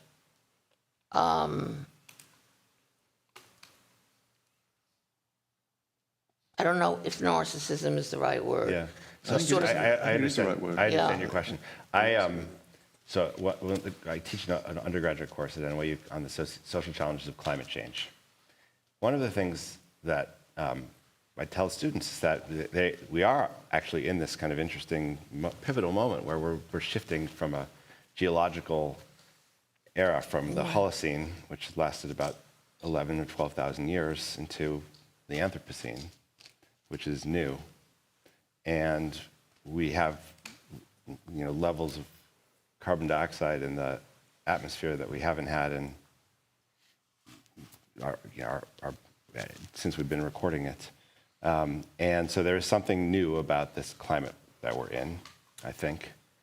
And I don't know what that means for us, but I think it means something really important that weighs on us. And I think there's also something new, which is the speed with which things move, the pace at which a virus in China gets around the world. then I was thinking of infant mortality. Yeah, that's old. Yeah, Well, that's what I mean. Yeah, I think for me, I You guess say I that's guess old. I get Infant no, mortality is a fairly yeah. triumphant. Bring it down. You mean? No, I'm saying it's sort of in contradiction to, yes, there is climate change, there is this, but there was enormous rate of infant mortality. A Yeah. little bit, that's what I mean I again understand. by collective narcissism. I think that's a totally fair point, and I guess for me, I feel like it's important to identify the new threats that we don't know how to deal with. Like I think Yeah. we're really scrambling to figure out this climate change Right. stuff. Yes. But I also think we need not ask the question of whether it's the worst ever or whether it's new or old.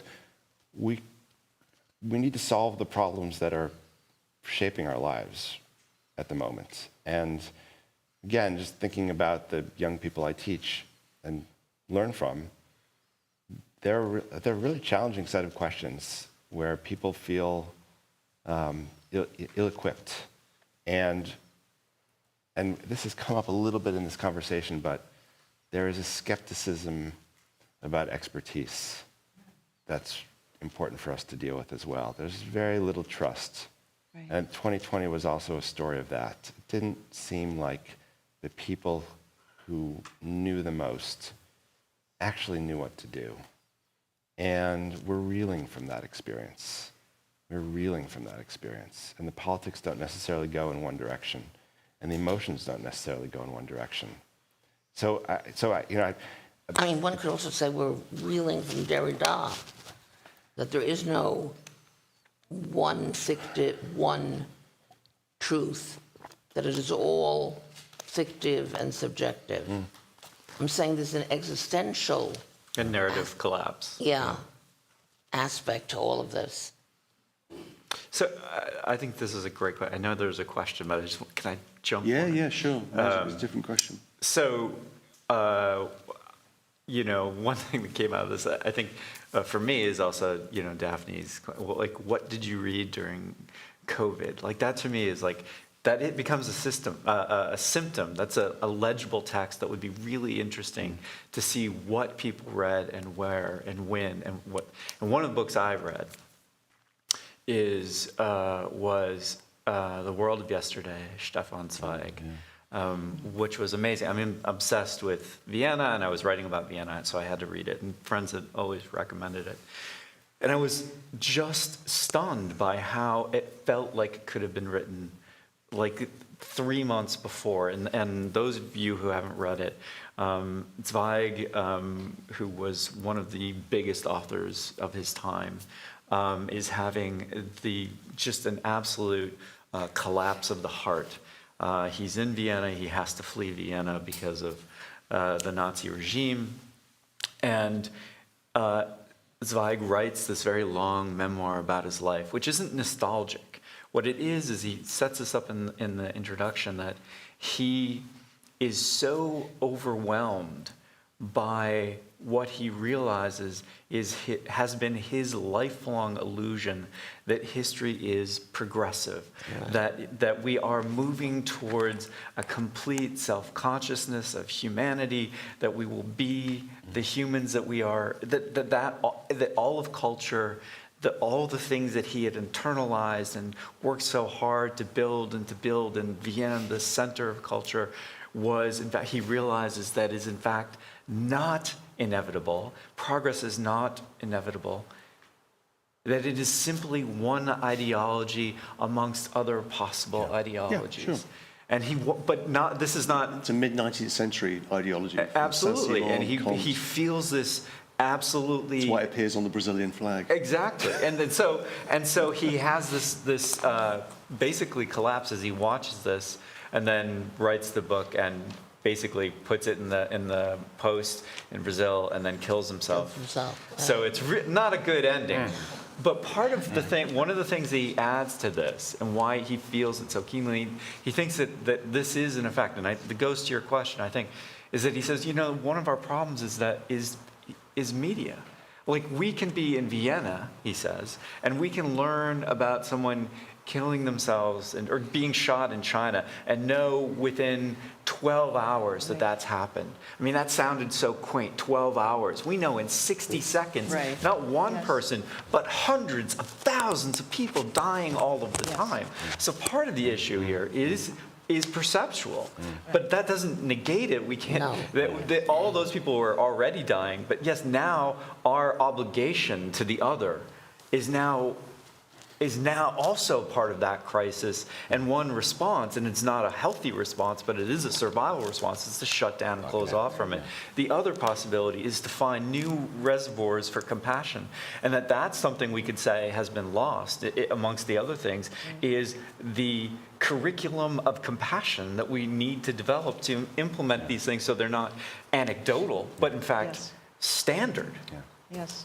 Simon, you had something to say, and then we're going to open it up to questions. It's a question to the audience, really, which is, here we are in the Holy of Holies, New York Psychoanalytic Society, ghosts of Ernst Chris and Lowenstein and Campbell, all these great figures. COVID and psychoanalysis. COVID and psychoanalysis. I'm very interested in knowing how it changed the relationship to patients, transference, and symptoms. What showed up? And was that different? Wow. It was also good for business. Yeah. Okay. All right, I'm going to I'm actually thank writing a you book on all. that. Here's an opportunity for people to ask questions. Well, I really don't have a question. I just want to add to what Mr. Simon Simon mentioned about COVID being good for business. Yes. The philosophy business. While I was there, I was just writing something. As a former nurse's assistant at Weill Cornell Hospital, during the onset of COVID, I witnessed the rapid loss of lives, eventually resigned for personal reasons, and also I was overwhelmed seeing what I had to see on a daily basis. Sadly, I also experienced the heartbreak of watching my private client succumb to COVID at his home. It was disheartening to realize that as private duty aides, we lack support and resources despite our crucial role in providing private nursing duties. Often, CNAs and home health aides feel underappreciated or unfairly labeled as merely performing the dirty work, when in reality, our contribution to healthcare is just as significant as any other healthcare workers. And my reason for saying this, we didn't have, as private duties, the resources are aligned to call up and say, okay, we just experienced our client passing. Could I get some counseling after being attached? Because we are private, so it's like we go unrecognizable. However, amidst the challenges, COVID also presented opportunities. The demand for private care skyrocketed due to the fear of hospital admissions, prompting me to establish my own home companion care LLC. Now, with 15 staff members serving across all 5 boroughs, we prioritize providing exceptional care tailored to each client's individual. Despite the hardship COVID brought some silver linings, it acted as a catalyst for families to come closer together, with individuals rediscovering the value of spending quality time with their loved ones. While it's disheartening that it took such traumatic events to unite people, it underscores our collective resilience and capacity for growth. So during COVID, I went out there. We're well known all over 5 boroughs, myself and my staff, and COVID is really what pushed me to formulate my LLC. I'm no longer working in the hospital facilities, and I'm enjoying it. My staff is enjoying it. The clients are enjoying it. So yes, that's a perfect example of how COVID was good for business. Good for you. All right. Good for you. That was fantastic. I'm so happy. I'm so happy you shared that. And I want to bring in the other voices. So I just have a really quick response. But I literally just last week published an article in Social Science of Medicine about the experience of nurses, and it's a case against the use of the language of burnout, which for me throws the onus of responsibility on the nursing staff itself, right? Because the context of this is that there have been massive numbers of nurses around the country who left their jobs to do other things. Yeah. There's a crisis in hospitals. We have hospital administrators and people experiencing this.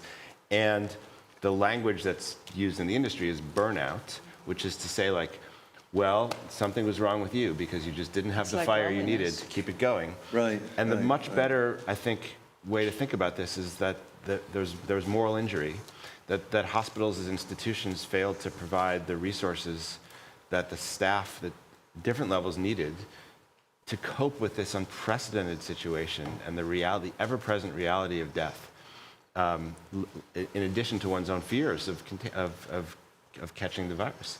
So there was moral suffering. There has been moral injury. It's important for us to be able to talk about it in institutional terms and not just in terms of kind of what we have, what we're capable of. But that said, it's amazing to hear that you've turned this into a great business opportunity. So I hope our healthcare institutions are okay too. Yes. Yeah. I just want to add something. I have a close friend whose daughter is a nurse, and because there were no PPE and no masks, the mother went out to the community and asked them to make masks. They made over 1,000 masks, and donated them to the hospital that the daughter worked on. And the daughter was not allowed to use one mask because they didn't have enough for the doctors. And she got sick, very sick. Oh, God. And then eventually she, quit. Yeah. And now is doing like you So are, much for private. essential staff. Yeah. Yeah. I thought I saw some other hands also. Yes, please. Oh, you've been. Lisa, I've been watching you so I think, Lisa, I think you have to use the mic because there's please. people on Yes. Zoom. I'm a child psychiatrist, so I'm looking at things through the lens of relationships and even back to Melanie Klein and the maternal relationship. But I think the thing that made COVID so uniquely different than other aspects of history is that not only did we begin to fear each other because of the politics, we began to fear each other because the nature of infectious disease is that I can get it from you. And we were told that the only way not to get it from you was to stay 6 feet away, was to stay home, was to not go out. I'm not sure, and I'm not sure that that language was used during the pandemic of 1917 because people weren't as aware of how infectious disease does its thing. So I think when we're thinking even sociologically about why COVID reflected so much about us as humans and people, not only is this sort of larger picture of the politics and even larger maybe, relationships, and it was every man for himself, but we were told that we had to stay separated from each other and that we couldn't necessarily knock on the door of our neighbor because we could get sick if we do that. And so that's another really, I think, unique aspect of the process of what happened. I'll go even one step deeper than that, which I think everything you said is totally right and brilliantly insightful. But here's the other thing. So the first words of the book, a guy named Ben Beer, who was doing his fellowship in cardiology, and what he said is his wife was recovering from cancer, and she was immunocompromised. She just had her whole immune system obliterated, and she's young, and he was very fearful, but he was working in ERs. And he said the thing that made this entire experience so profoundly disturbing, existentially disturbing, personally and socially, is our relationship to the world is the fundamental part of our organization, or of our relationship to the world, is breathing. We breathe in, we take in the place where we are. We breathe out, we become part of it. It's the fundamental chemistry of life. And what made being alive in this moment so traumatic in a primordial way is the thing that keeps us alive, the thing we need to live, became the thing that was most likely to kill us, to breathe. And so the fundamental chemistry of life changed. And the mask became difficult because it symbolized this break.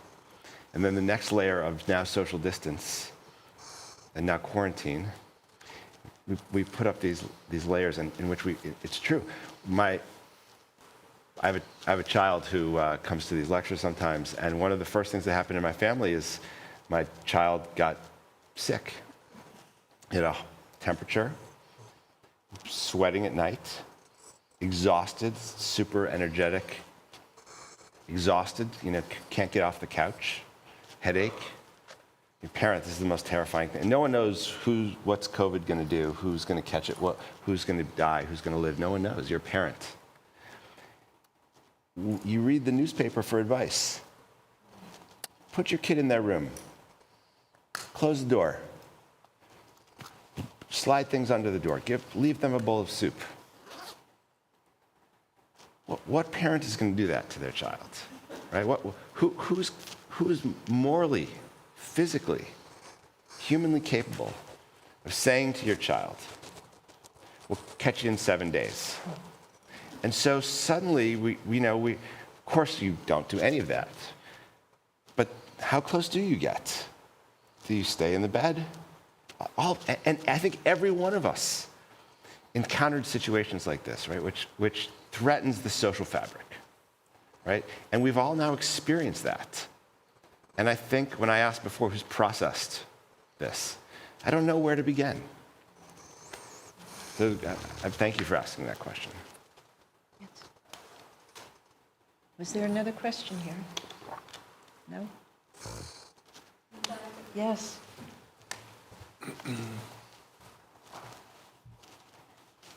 all due respect to history and all that it can teach us, I feel like the future has gotten short shrift in the sense that there's a couple of reasons why history won't help us with regard to the unprecedented nature of this. A couple of points. One, because of transportation, things are going to go faster. Two, climate change, the viruses will spread. They'll spread more quickly because of the transportation. And so there'll be more of these for sure, not probably. So the virologists tell us. Actually, they told us about 5 or 10 years ago. But beyond that, what we have is the sort of the other businesses that did well, besides healthcare. From what I've heard is that there were record profits in all major corporations. Now, the thing is that everything's very tightly connected systematically, I should say, because of IT. Information technologies made sure that there's better and better integration, news travels faster, calculations travel faster. And so the problem that I see is that there's no incentive to change the system. The system has profited the people it usually profits, that we know from history, but it's done so more quickly. And I think systemic change is needed in some radical way, because the thing that everyone felt was that they had no toilet paper. And after a few, after just a few iterations of asking why, it comes down to supply chain stuff and how basically information plus stuff gets distributed. And it's very fragile. Now, is there an incentive to change that? There should be, but the idea that the same people keep profiting from the way the status quo makes it worrisome for me in a way that in the past was not as big of a worry, because the speed of all these things happening was far, far less. The interconnectivity makes it much more crucial in a way that I don't know if we can learn from the past about that. Anyway, that's my question, like, what do we do with that?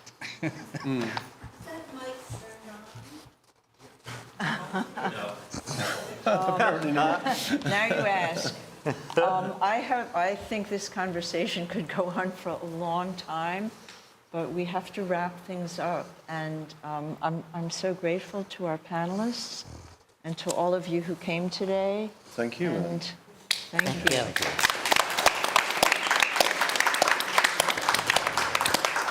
Books, beautiful books.